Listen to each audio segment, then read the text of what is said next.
د پښتون هم ګولډ میډل د پاکستان لپاره ګټلی او بل طرف ته ارشد ندیم هم د پاکستان لپاره ګولډ میډل ګټلی دی.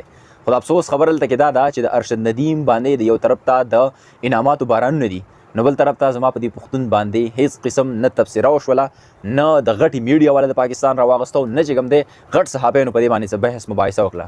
ولې چې دا پښتون دی. ارشد ندیم باندې چې کوم د انعامات شروع دي هغه هم ګولډ میډل ګټلی دی او دې ځوان دی پښتون د سوات سره تعلق لرونکی عامر خان هم د تایکانډو په مقابلو کې په بینکاک کې د انډیا پلیر ته هم شکست ورکړی دی، نیپال دی ته هم شکست ورکړی، د فلپاین دی ته هم شکست ورکړی دی. نو بیا یې دغه ګولډ میډل د خپل وطن دپاره د خپل ملک دپاره ګټلی، نو دې هم ستا د ملک نوم روښانه کړی دی.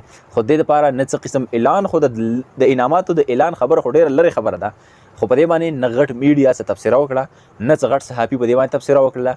د هم د پاکستان دپاره ګولډ میډل ګټلی. زه دا نه یم چې ارشد ندیم باندې دغه د انعاماتو د بارانو نه کولی کېږي، هغه هم یو غریب خاندان سره تعلق ساتي، هغه هم چا سپورټ کړی نه و، خو اوس په دې سټیج کې هغه سپورټ کړی شو، نو داسې به دا هم نه سپورټ کړی شوی، نو اوس په دې سټیج کې دا هم سپورټ کول پکار دي.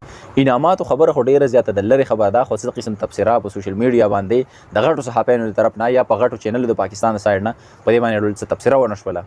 هټ کر د جنوبي وزیرستان عرفان مسعود د هغې عالمي ریکارډونه چې 102 عالمي ریکارډونه هغه جوړ کړي دي، په هغه باندې څه قسم تبصره نشته دی. په طریقه باندې چې ارشد ندیم هلته کې ټریټ کولی کېږي په پنجاب کې، نو دغه شان په طریقه باندې زما د سوات دا پښتون، زما د جنوبي د وزیرستان پښتون هغه دې هم دغه شانته کې طریقه باندې ټریټ کړی شي او د دې سپورټ دې اوس هم وکړی شي.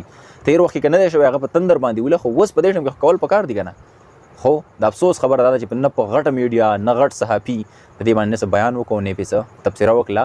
انعامات خو ډېر زیاته د لرې خبره ده. بهرحال خپله رایه راسره کمنټ کې شامل کړئ، انشاءالله میلاویږي نوي ویډیو کې، تر هغه مال راکړئ. الله پامان.